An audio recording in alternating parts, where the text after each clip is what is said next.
नमस्कार साथियों।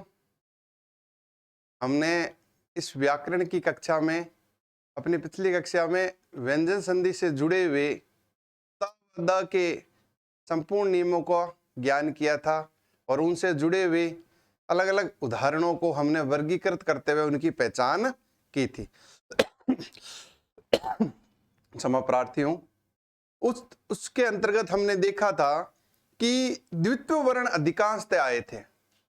जहां द्वितीय वर्ण आए तो वहां हमें व्यंजन संधि के त व द के नियमों को एक बार विचार कर लेना चाहिए, जिससे कि हम उसका विग्रह बहुत ही सरलीकरण तरीके से, बहुत ही आसान तरीके से कर पाते हैं।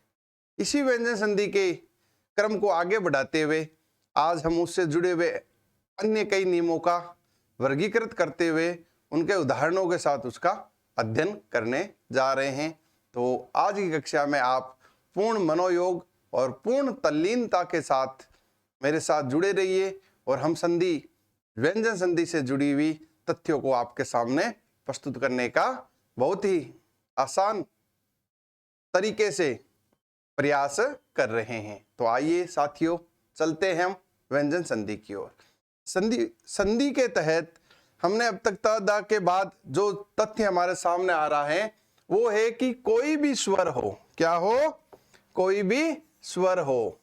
हमने ये चीज देखी थी साथियों कि व्यंजन संधि के अंतर्गत स्वर और व्यंजन, व्यंजन और व्यंजन या फिर व्यंजन और स्वर का मेल से जो परिवर्तन वो बदलाव आता था वह हमने व्यंजन संधि में माना। अब हम जो बात कर रहे हैं उसमें प्रथम शब्द का अंतिम वर्ण क्या होगा? कोई ना कोई स्वर होगा। अगर कोई स्वर है और उसके बाद छ वर्ण आ जाए, क्या आ जाए? छ वर्ण आ जाए तो एक चीज का आगमन होता है। आगम होता है किसका? च का। और उस शब्दों में कोई भी कतई कुछ ही प्रकार का परिवर्तन नहीं होता है। अर्थात इस नियम को अपने दिमाग में रचा बसा लो। इससे जुड़े हुए सभी शब्दों को आप आसानी से विग्रहित कर पाओगे, साथ ही साथ उनसे पहचान भी कर पाओगे कि ये संधि किसमें है, व्यंजन है, विसर्ग है या फिर स्वर है। अर्थात यदि कोई भी 11 स्वर है, 11 स्वरों में से कोई भी स्वर यहां आ जाए और उसके बाद छ वर्ण आ जाए तो च का आगमन होता है। जिस प्रकार एक शब्द होता है, मैं शब्द लिख रहा हूं वृक्ष और छाया। कई बार शब्द मिलता है हमारे साथ साथियों, ऐसा शब्द हम पुस्तकों में देखते हैं, कहीं सुनने को मिलता है। तो यहां क्या है? छ के अंतर्गत अ है अंतिम वर्ण और दूसरे शब्द का प्रथम वर्ण छ है। यहां ये दोनों चीज को, ये नियम से हमारे मिल रहा है या नहीं मिल रहा है? मिल रहा है। तो परिवर्तन वही होगा, च का क्या होगा? आगम होगा। पुनः उसी तरीके को शब्द को हम लिख देंगे, वृक्ष च और छाया का छाया, वृक्षाया। यह शब्द शुद्ध है। इसी प्रकार के शब्दों की शुद्धि भी हमें पूछ ली जाती है। इसी तरह से शब्द जुड़ा हुआ है तरु छाया। तो इसका तो अब संधि पद आप बहुत अच्छी तरह से निकाल लोगे। तरु च और छाया, तरु छाया। आया समझ साथियों? इसी प्रकार कई उदाहरण आपके सामने दिए हुए। आच्छादन, इसका अगर मैं विग्रह करूं, आ और छादन, चा का आगमन हुआ, आच्छादन। उसके बाद अगर प्रति छवि, प्रति और छवि, चा का इसमें आगमन होगा क्योंकि ता के साथ क्या जुड़ा हुआ है? ई जुड़ा हुआ है। अर्थात ई एक स्वर है और दूसरे पद का प्रथम वर्ण छ आया है, तो यहां पे चा का आगमन होगा ही होगा। अनुच्छेद, परिच्छेद, छत्र छाया, अगर इनके मैं विग्रह करूं, आप स्वयं इसको कर पाओगे अगर आप इसको नियम को देख लिया तो आपने। अनु और छेद, परिच्छेद का परि और छेद, छत्र छाया, छत्र और छाया। देख पा रहे हो आप, बहुत ही सरल व्यंजन संधि का नियम है ये। बस हमें इसको एक बार अपने मस्तिष्क में स्थिर रूप से इसको बैठा लेना है कि क्या, कि अगर स्वर आए, प्रथम शब्द का अंतिम वर्ण स्वर आ जाए और दूसरे शब्द का प्रथम वर्ण छ वर्ण हो, केवल और केवल छ वर्ण पर ही ये लागू होती है साथियों। छ वर्ण हो तो हमें बिना कोई देरी किए च का आगमन उसमें कर देना है। अगर च है तो उसका विग्रह करो, तो च को हटा करके दो पदों को अलग अलग लिख दो, उसका विग्रह हो गया। जैसे यहाँ च को मैंने हटाया, आ अलग कर दिया और छादन अलग कर दिया। प्रतिच्छवि, प्रति अलग कर दिया और छवि अलग कर दिया। वृक्षाया, वृक्ष अलग कर दिया और छाया अलग कर दिया। इसी प्रकार तरु छाया, तरु अलग और छाया अलग। समझ पाए? चलते हैं हम आगे इसी से जुड़े हुए एक अलग और विशेष नियम की तरफ, कि इसमें क्या होता है कि अगर अ और आ को छोड़ करके शेष स्वर, शेष स्वर कितने हो गए हमारे पास? 9 स्वर हो गए। और उसके बाद स आए, उसके बाद क्या आ जाए? स आ जाए। कौन सा स है साथियों? ये हमने 3 सा किए थे, स श स। कौन सा सा है ये? दंतव्य। कौन सा सा है? दंतव्य। अगर यह सा आ जाए तो इसमें क्या परिवर्तन होगा कि अगर अ व आ को छोड़ करके, ध्यान देना साथियों, बहुत सरल नियम है, बहुत ही। अ व आ को हमें छोड़ देना है, शेष 9 स्वर जो बचे उसमें हमें कोई स्वर आ जाए, उसके बाद दंतव्य स अगर उसके बाद में आ जाए तो यह स किसमें परिवर्तित होता है? इस सा में परिवर्तित। कौन सा सा है? मूर्धन्य। किसमें परिवर्तित हो जाएगा? मूर्धन्य में परिवर्तित हो जाएगा। इस नियम को हमें देख लेना है, बस ये इतना सा नियम है, हमें अब कुछ भी नहीं करना। अगर इस बॉक्स को अपने दिमाग में के स्थिर कर लोगे तो इसकी परिभाषा आप मर्जी और जब इसको परिभाषित कर पाओगे कि यदि अ व आ के अलावा कोई भी स्वर आए और उसके बाद दूसरे पद का प्रथम वर्ण अर्थात दूसरे शब्द का प्रथम वर्ण दंतव्य स हो तो वो दंतव्य स मूर्धन्य स में बदल जाता है, अर्थात आदेशित हो जाता है। क्लियर? इसके आधार पर अगर हम करें, एक शब्द आता है सुषमा, एक शब्द आता है सुषुप्त। ये शब्द कई बार आपको देखने को मिलते हैं। सुषुप्त तो कई बार संधि की दृष्टिकोण से ज्यादा शब्द शुद्धि के दृष्टिकोण से भी ये क्वेश्चन पूछ लिया जाता है। यहां क्या है? मूर्धन्य स है, यहां स के साथ क्या जुड़ा हुआ है? ऊ है, अलग कर देता हूं। और यहां क्या है? स है। इसको मैं अगर इस प्रकार से लिखूं तो यह जगह इस जगह से मेल करती है या नहीं करती साथियों? हैं? आप कहोगे करती है। इस जगह से यह मेल करती है या नहीं करती है? करती है। कि आप सोच रहे हो कि हमने जो अभी नियम देखा कि उसमें अ व आ के अलावा कोई स्वर है, उ आ व आ के अलावा है, के बाद स दंतव्य है, स दंतव्य है। अब इस स का इस नियम के अंतर्गत परिवर्तन करें, यह स किस में जाएगा?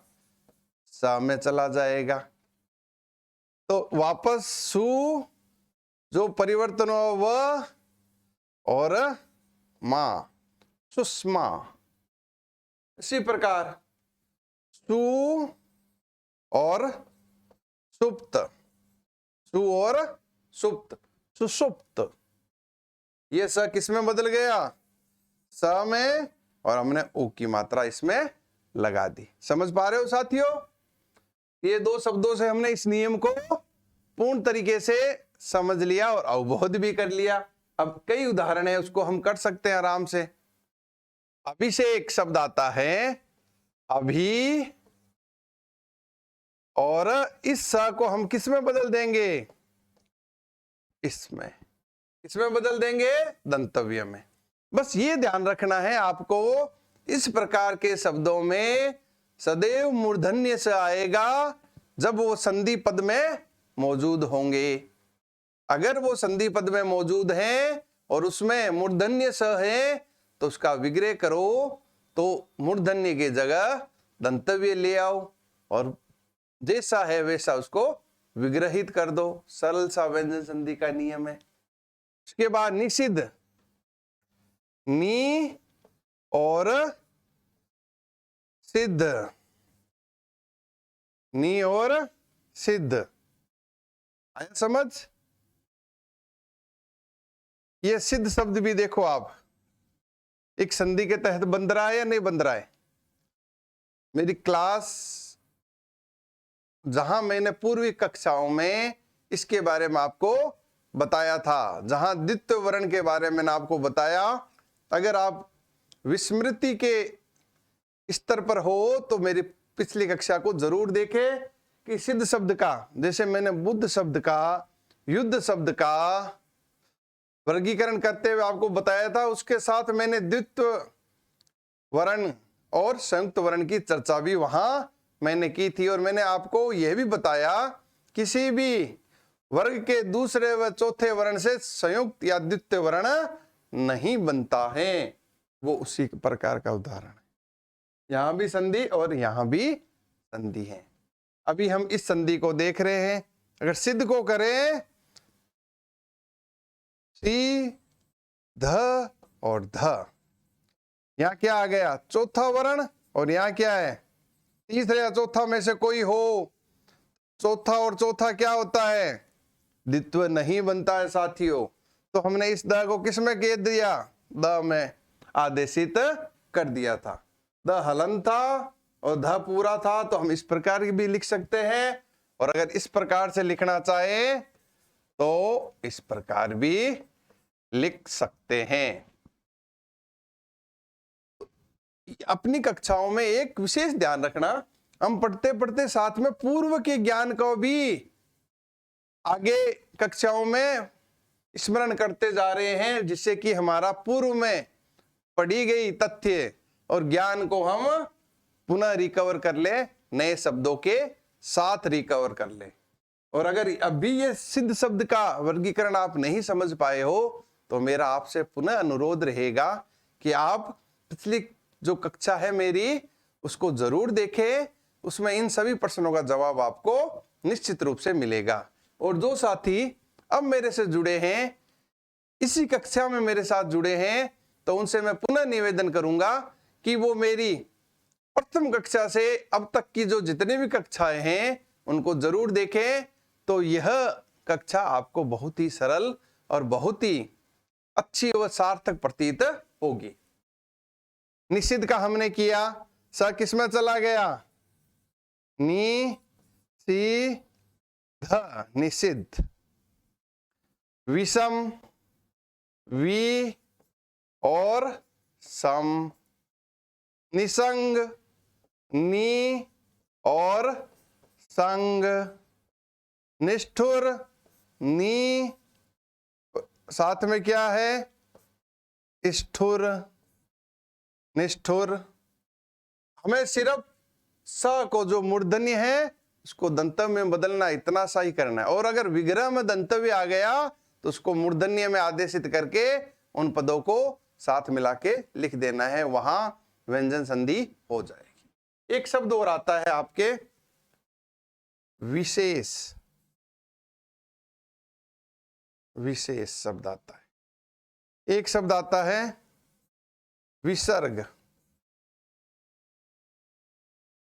एक शब्द आपके आता है अनुसार, एक शब्द आपके आता है विस्मरण। अगर हम विशेष शब्द को छोड़ें, इसकी चर्चा हम आगे करेंगे। विशेष को आगे एक नियम और आएगा, उसके अंतर्गत हम इस विशेष शब्द को पढ़ेंगे। तो हमारे पास 3 शब्द बचते हैं, विसर्ग, अनुसार और विस्मरण। साथियों आप देख पा रहे हो यहां क्या है, स कौन सा है, स दंतव्य है, यहां स दंतव्य है और यहां स दंतव्य। अगर मैं विसर्ग को विभाजित करूं तो इस प्रकार से कर सकता हूं या नहीं कर सकता, वि और सर्ग, ये 2 पद अलग अलग आ गए, दोनों पद एकदम सार्थक है। वि क्या है, उपसर्ग है, और सर्ग अपने आप में एक सार्थक शब्द है। अगर मैं इनको मेल करूं तो ये संधि का नियम यहां काम कर रहा है या नहीं कर रहा, वहां में क्या जुड़ा हुआ है, ई जुड़ा हुआ है, और यहां क्या आ रहा है, स आ रहा है। यही संधि का नियम इस पर लागू हो रहा है साथियों। तो क्या हम इसको इस प्रकार से लिख सकते हैं, विसर्ग, नियम ये कहता है लिख सकते हैं, लेकिन आपके अब दिमाग में यह चीज जरूर आ रही होगी, सर हमने तो ऐसा शब्द कभी देखा ही नहीं है। तो देखा नहीं है, पढ़ा नहीं है और सुना भी नहीं है शुद्ध उच्चारण के दृष्टिकोण से, तो क्या शब्द शुद्ध है क्या, या फिर आप हमें कोई एक नया शब्द बना के बता रहे हो? नहीं साथियों, मैं आपको आपके ज्ञान से, जो हम कई बार भूलवश गलत ज्ञान को ग्रहण कर लेते हैं, वो शुद्धिकरण कराने का प्रयास कर रहा हूं। अगर हम कई नियमों को लेते हुए सारी चीजें उस नियमों में ढाल लेंगे तो कई बार हम अपने आप को उस चीज पर, उस कसौटी पर खरा नहीं पाएंगे। इसी तरह कई बार वो शब्द है वह उस कसौटी पर पूर्णतः सटीक नहीं बैठते हैं, जैसे विसर्ग नहीं बैठता है। तब हम इसको किसमें मानेंगे, इसको व्याकरणाचार्यों ने क्या कर दिया, इस नियम के अपवाद के रूप में मान लिया, जो कि इस नियम के अनुसार आदेशित या परिवर्तित या बदलता नहीं है। उसी प्रकार ये अनुसार शब्द है, इसके हम टुकड़े करेंगे तो अनु और सार बनता है। क्या बनता है, अनु और सार। विस्मरण के टुकड़े करेंगे तो यह वी और स्मरण बनेगा। हालांकि यहाँ अंतव्य स जरूर आ रहा है लेकिन परिवर्तन नहीं हो रहा है।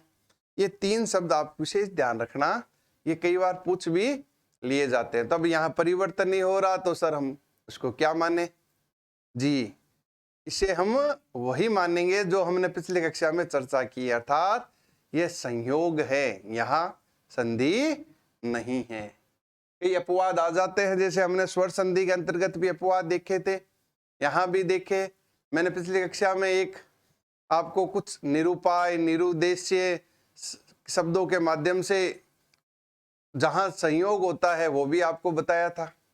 तो उसी प्रकार इस नियम के तहत ये 3-4 प्रकार के शब्द आते हैं जिनमें संधि नहीं होती है। इसका भी हमें पूर्णतः ध्यान रखने की जरूरत है, क्योंकि ऐसा प्रश्न पूछ लिया जाता है, या फिर ऐसा प्रश्न आ जाता है कि विसर्ग में कौन सी संधि है, विसर्ग में कौन सी संधि है, और वहां एक ऑप्शन संयोग भी आएगा।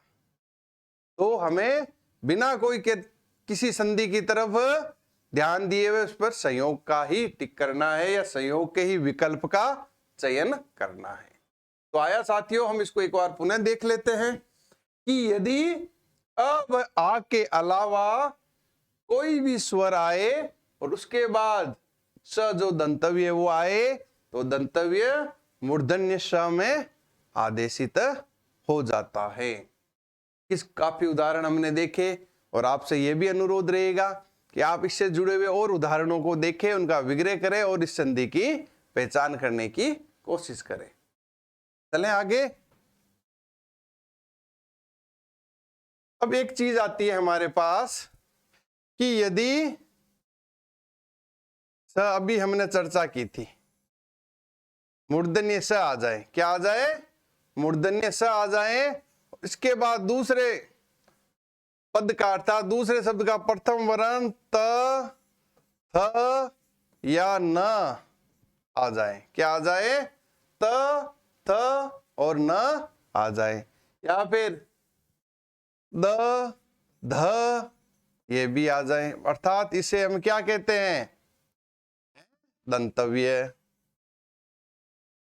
दंतव्य कहते हैं। और ये सब हमारे पास कौन सा था? मूर्धन्य। ध्यान देना बात को, जो बात मैं आपको समझाना चाह रहा हूं इस नियम के तहत विशेष ध्यान देना। ये सा कौन सा था हमारे पास? मूर्धन्य। हमने अभी ही थोड़ी समय पहले ही एक संधि के नियम के तहत देखा था। यहां मूर्धन्य सा है, यहां दंतव्य वर्ण आ गए। जब ये दंतव्य वर्ण आ जाते हैं तो संधि की साम्यता के तहत यह सभी दंतव्य किसमें परिवर्तित हो जाते हैं? मूर्धन्य में परिवर्तित हो जाते हैं। नियम ये कहता है कि यदि जो मूर्धन्य स है, मूर्धन्य स के बाद दंतव्य वर्ण आ जाए, जैसे कि त, थ, द, ध और न, तो वर्ण साम्य के दृष्टिकोण से, मेल के दृष्टिकोण से ये दंतव्य अपने ही अगले वर्ग के मूर्धन्य में परिवर्तित हो जाते हैं और वो क्रम से परिवर्तित होते हैं। कैसे क्रम से? त किस में जाएगा? त में। थ किस में जाएगा? ढ में। द किस में जाएगा? ड में। ध ढ में। और न में परिवर्तित हो जाता है। यह परिवर्तन इस संधि के तहत होता है। हमें यह ध्यान रखने की विशेष जरूरत है।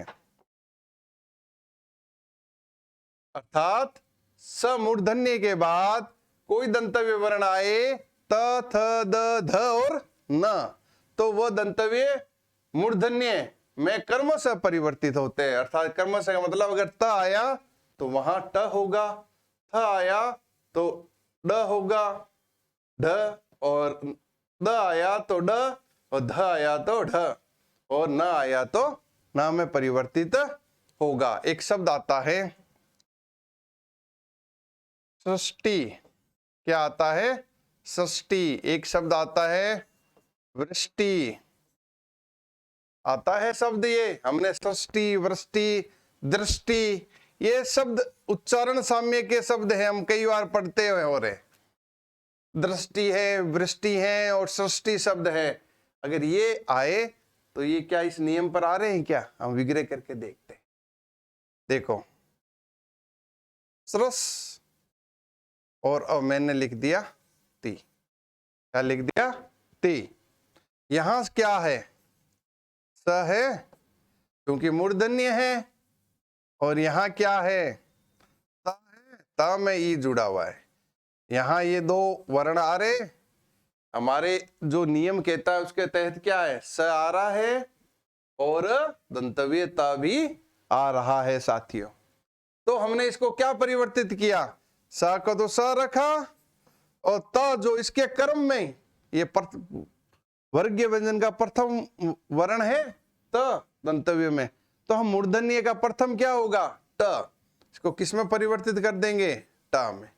से जो पद है उनके साथ समायोजित कर देंगे। तो हमने लिखा सृष्टि, सृष्टि। अगला आप परिवर्तित करो, वृष्टि। आप कहोगे सर ये तो बहुत सरल है।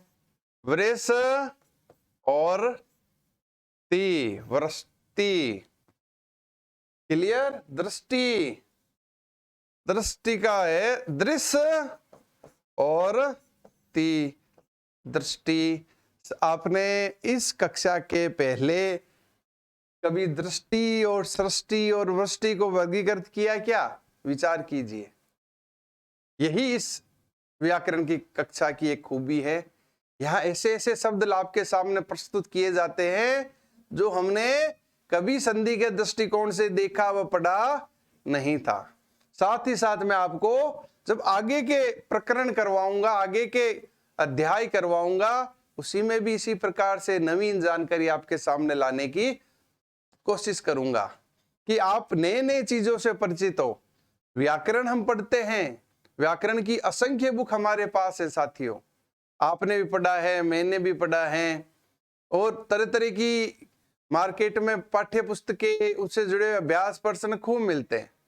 लेकिन हम इससे कक्षा में उससे थोड़ा सा हट करके हर तथ्य को एक नवीन सांचे में ढालने का प्रयास कर रहे हैं और आपके इस ज्ञान को आकर्षक, रुचिकर और एक मधुर स्वरूप में लाने की कोशिश कर रहे हैं, जिससे कि आप उसको ग्रहण करते हुए आप में किंचित मात्र भी समस्या नहीं आए और आप बहुत ही प्रसन्नता के साथ, आनंद के साथ और पूर्ण मनोयोग के साथ इनको ग्रहण कर पाओ।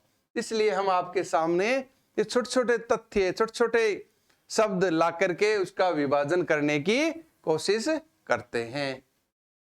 तो सृष्टि, वृष्टि, दृष्टि को हमने देखा। एक शब्द आता है आकृष्ट, सेम है आकृष और त, आकृष्ट, इष्ट, ई, स और ता।